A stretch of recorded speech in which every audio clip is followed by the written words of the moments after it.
បល័យជុតស៊ីវិលហ៊ានវាបាក់តបឲ្យដៃដល់ម៉ោង5ឈាមពណ៌នេះចេញបាញ់ជួថ្នាំខ្មោចវាងងកដាព្រៃដេកស្រាតឲ្យបំពេញដីខ្មែរជាចំណីសត្វថ្មហើយចតាពូឲ្យបរាជ័យគ្រោះស្ដាច់បាត់ខ្មែរជំនាន់នេះឲ្យអភ័យលេខអាចខ្មែរជួយខ្មែរពូជអញគឺចឹងអត់ដូចពួកថៃឈាមវាសសភឹងកំហឹងអញចង់ដៃបំបែកក្បាលពណ៌សៀមចិត្តជាទាហានឈាមសងដល់ឈាមភ្លេចអញឡើងក្រហមចិត្តអញអត់មិនបានចង់ចាប់អាកកាត់ក្បាលពណ៌ដេរឆាតពណ៌ថ្មើលអត់សាសនាជាបួយកាកកលែងណាឲ្យចុះបណ្ដាសា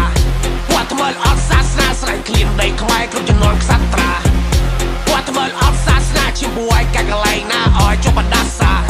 ពណ៌ថ្មើលអត់សាសនាស្រែកឃ្លានដីខ្មែរគ្រប់ចំនួនខ្សត្រាហើយបាក់ខ្មែរមួយស្មើនឹងបាក់ខ្មែរមួយនគរបុកអត់ចូលពេលដែលខ្មែរក្រោកឈរយាយត្រូវតែដឹងឈាមអញអាសាអង្គរអញហៅភ្ជូអញហៅផ្គរពណ៌នេះអត់មកយាតហ៊ានស្រាតខនមុខអន្តរជាតិ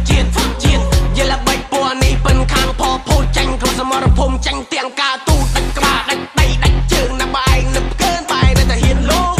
វារត់ចោលគ្នាពេលដែលលឺគ្រាន់តែភ្លើងខ្មែរដើរចូលយើងដើរទ្រូងពើអញម្ចាស់ទឹកអញម្ចាស់ដីអញម្ចាស់ព្រៃអញម្ចាស់ប្រាសាទអញម្ចាស់ទិសទាំង8ខ្មែរជំនាន់ក្រោយតទៅថ្ងៃមុខសាមគ្គីយើងខាងសត្រូវនឹងបាត់ស្រោតចិត្តអញខ្លាំងចុះស៊ីសាច់ហើយឆៅអញនឹងចាំទុកតកូនតចៅពណ៌ឈាមថោកពណ៌ថៃឈាមខ្មៅ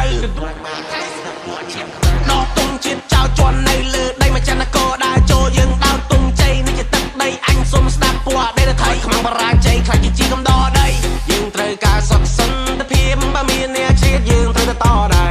ខ្មែរយើងមានឈាមបរមានពេលយើងចេញច្បាំងសត្រូវដឹងតែខ្សែពណ៌ថ្មើលអត់សាសនាជាពួយកាកលែងណាឲ្យចុះបណ្ដាសាពណ៌ថ្មើលអត់សាសនាស្រែកឃ្លានដីខ្មែរគ្រប់ចំនួនខ្សត្រាពណ៌ថ្មើលអត់សាសនាជាពួយកាកលែងណាឲ្យចុះបណ្ដាសាពណ៌ថ្មើលអត់សាសនាស្រែកឃ្លានដីខ្មែរគ្រប់ចំនួនខ្សត្រា